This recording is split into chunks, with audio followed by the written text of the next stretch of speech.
ముందుగా విజయరామ్ గారిని ఈ విషయంలో అప్రోచ్ కావడం జరిగింది. మనందరం కలిసి ఈరోజు ఒక మహాయజ్ఞం చేయాలి. నవంబర్లో 2000 మంది సదస్సు అంటే పాత ఎవరైతే ప్రీవియస్గా చాలామంది పంచగవ్య నేర్చుకున్నారు, కొందరు టచ్లో లేరు, అలాంటి వారిని కూడా మీ ద్వారా ప్రతి ఒక్కరిని కూడా మనం పిలిచి ఆ సమావేశానికి వస్తే మనందరం కలిసి రాబోయే రోజుల్లో గోవుని ఏ విధంగా బతికించాలి, ఈ హిందూ ధర్మాన్ని ఏ విధంగా బతికించాలి అని చెప్పి అందరం కలిసి సంకల్పం తీసుకుందాం. అదేవిధంగా పెద్దలు శ్రీ మురళీధరరావు గారిని మాట్లాడవలసింది. సభ ఏర్పాటు చేయడానికి ముఖ్యమైనటువంటి కారణం పంచభూతాలను రక్షించుకోవడం అనేటువంటిది ముఖ్యమైన విషయం. పంచభూతాలకు అనుబంధంగా ఉన్నటువంటి గోమాతను రక్షించుకోవాలి.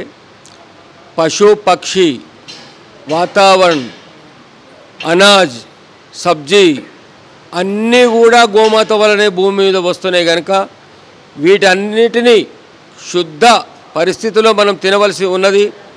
అందుకని మన వైస్ ఛాన్సలర్ అయినటువంటి కమల్ టావరే గారు ఒక 2-3 సమావేశాలు మార్వాడీసును అందరినీ కలిసి బాగా సమావేశాలు చేసి పంచగవ్యముల యొక్క వైద్య విధానము అనేటువంటి పంచగవ్య ఇన్స్టిట్యూషన్ అండర్లో అన్ని గోశాలలు ఉండాలి అనేటువంటిది నిర్ణయం జరిగింది. పంచగవ్య విద్యా విధానము క్రింద గోశాలలు ఉన్నట్టయితే గోశాలల మూత్రము పేడ ఇవన్నీ కూడా విపరీతమైనటువంటి డిమాండ్ మీద గోము సంరక్షించబడుతుంది. ఈ విషయాన్ని గమనించి ఈరోజు చిలికి చినికి వాళ్ళగా మారినట్టుగా బాలకృష్ణ గురూజీ ఇక్కడ పాదయాత్ర చేయడము, ఇంకా ఎందరెందరో ఇక్కడ నడుస్తూనే ఉన్నాయి పోరాటాలు గోవు కోసానికి. ఇది తుది తెరకొచ్చి ఒక డిమాండ్ చేయడం జరిగింది. గాంధీ మహాత్ముడు మొదటి స్వతంత్రం యొక్క సంతకము గోవధ మీదనే, గోవధ నిర్మూలన మీద అన్నారు. ఇప్పుడు రేవంత్ రెడ్డి కాలంలో ఒక మార్గదర్శకం జరిగి 100 ఎకరాలు గోశాలకు ప్రతి గోశాలను 50 నుంచి 100 ఎకరాలు ఇచ్చి అన్ని హంగులతో ఏర్పాటు చేయాలనేటువంటి ఒకటి వచ్చింది.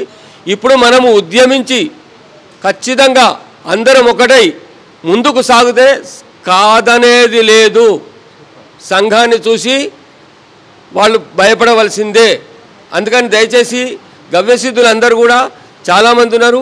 ఇంకా మేము ఆ లిస్టు తీస్తున్నాం. మొత్తం A to Z అందరికీ కూడా ఇన్ఫర్మేషన్ ఇచ్చి ప్రతి ఒక్కరితో మాట్లాడడానికి ఒక వ్యక్తిని కూడా పెట్టేసేసినాము. ఇక ముందు ఎవరు గవ్యసిద్ధులు కూడా తప్పకుండా ప్రతి గోవు అనే 2 అక్షరాల ఏ సమావేశానికైనా రావాల్సిందే. మనం ఇందులో భాగం, పంటలు పండించేవాళ్ళు భాగం, ఎరువులు తయారు చేసేవాళ్ళు ఒక భాగం, ప్రతి పని చేసేవాళ్ళు గోవు గురించి, గోవు ఉత్పత్తులతోనే అందరం బతుకుతున్నాం ఇవాళ కనుక అందరూ కూడా సహకరించాలి. తప్పనిసరిగా ఇది మన పని మనం బతకాలంటే చేయవలసిన పని అనేటువంటి భావనతో ముందుకు కొనసాగాలని చెప్తూ నేను ఈ ఇంకా సమయాతీతంగా ఉంటుంది కార్యక్రమం ముగిస్తున్నాను. మన గవ్యసిద్ధులు ఎంతమంది ఉన్నారో వాళ్ళందరూ కూడా తప్పనిసరిగా ఒక్కొక్కరికి 5గురిని మాట్లాడమని నేను డ్యూటీ ఇవ్వడం జరిగింది. వాళ్ళందరూ పాత వాళ్ళతో మాట్లాడతారు. అందరినీ మేము తప్పకుండా తిరుపతి దేవస్థానంలో మనము చేసే 14, 15, 16లో జరగబోయేటువంటి 13వ మహాసమ్మేళనంలో తెలంగాణ నుంచి టోటల్ అందరినీ తప్పకుండా తీసుకొస్తామని మీతో చెప్తున్నాము. ఎందుకంటే ఈరోజు మనం జరిగేటువంటి అన్యాయాలు వాట్సాప్లు బాగా చూడండి. ఒక దున్నపోతు, ఒక కోడె, ఒక ఆవు, వీటిని ముస్లింలు పట్టుకొని గుంజుతుంటే, లాగుతుంటే, తంతుంటే అక్కడ పోయి పడిపోయినరు. ఇదే యొక్క ఉధృతమైనటువంటి శక్తి ప్రజల్లో ఎందుకు రాలేదు? ఒక గోమాతను అంత బంధించినప్పటికి కూడా ముందర 2 కాళ్ళు ఫ్రీ ఉన్నాయి, వెనకకు 2 కాళ్ళు కట్టి కింద పడేసినా కానీ చూడండి ఇక్కడ వాట్సాప్లో చాలా పెడుతున్నారు. మళ్ళీ లేచి తండ్రి పడేసింది వాడిని నడుముల మీద, పక్కకు అడ్డం పడిపోయింది మనిషి. ఇటువంటి సంఘటనలు చాలా చూస్తున్నాం మనం. అందుకని దయచేసి ఒక్కొక్కరు ఒక్క నిమిషం అని ఇప్పుడు సుదర్శన్ జీ చెప్పాడు కదా, ఒక్క నిమిషం తీస్తే ఏమవుతుంది? మన 150 కోట్ల జనాభా అయింది. ₹1 ఇస్తే ఆవులకు ఎవరిని భిక్షం ఎత్తవలసిన అవసరం లేదు, అన్ని సుభిక్షంగా బతాయి. కానీ వాటి పదార్థాలని వాళ్ళందరూ దుర్వినియోగం చేయకుండా ముందుకు రావాలి. పేడ ఇవాళ మనకు మరి ఏ కంట్రీస్, దుబాయ్ అటువంటి కంట్రీలు ₹20 కిలో తీసుకుపోయి వాళ్ళ యొక్క ఎడారి ప్రాంతాలను కూడా సస్యశ్యామలం చేసుకుంటున్నారు. అటువంటి పరమక్షంలో మనము ఒకటే దీక్ష గవ్యసిద్ధులు అన్నారు. గవ్యసిద్ధులను నేను ఒక రిక్వెస్ట్ చేస్తున్నా, ఆల్రెడీ మేము చెప్పడం జరిగింది. ప్రతిరోజు మీరు ఏం చేస్తారు?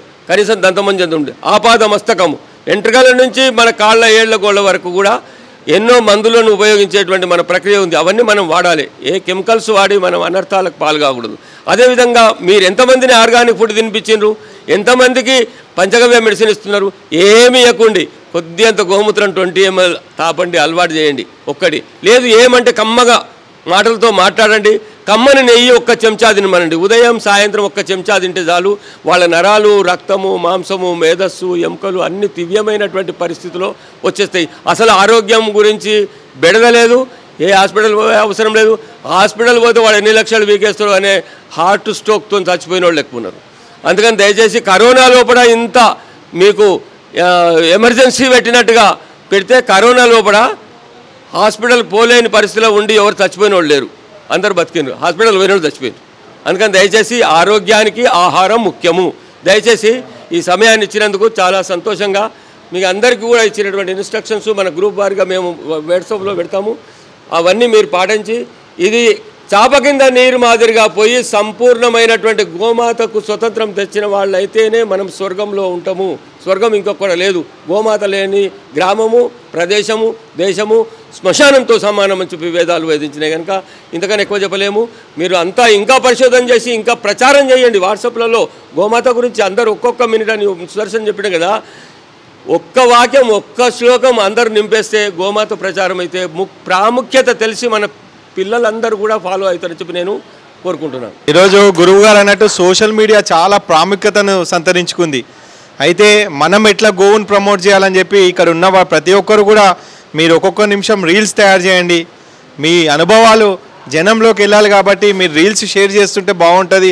అదేవిధంగా మనకు రాబోయే పంచగవ్య కాన్ఫరెన్స్ కూడా తెలంగాణ రాష్ట్రంలో చాలా పెద్ద ఎత్తున ప్రమోట్ చేయాలి కాబట్టి ప్రతి ఒక్కరూ ఆ నవంబర్లో జరిగే సదస్సు కూడా గురువుగారు మీకు ఇన్ఫర్మేషన్ ఇస్తారు. అప్పుడు ప్రతి ఒక్కరు మీరు వాయిస్ ఇచ్చి మీ స్టేటస్లో పెట్టుకోవడం ఇవన్నీ చేస్తే చాలా మందికి తెలుస్తుంది. మరిన్ని అప్డేట్స్ కోసం బ్యాక్ టు రూట్స్ యూట్యూబ్ ఛానల్ని సబ్స్క్రైబ్ చేసుకోండి.